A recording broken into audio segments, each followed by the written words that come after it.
للمتقين مفازا حدائق وأعنابا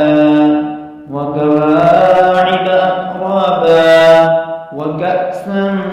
دهاقا لا يسمعون فيها لغوا ولا كذابا جزاء من ربك عطاء حسابا رب السماوات والأرض وما بينهما الرحمن لا يملكون منه خطابا يوم يقوم الروح والملائكة صفا لا يتكلمون إلا من أذن له الرحمن وقال صوابا ذلك اليوم الحق فمن شاء اتخذ إلى ربه مآبا إنا أنذرناكم عذابا قريبا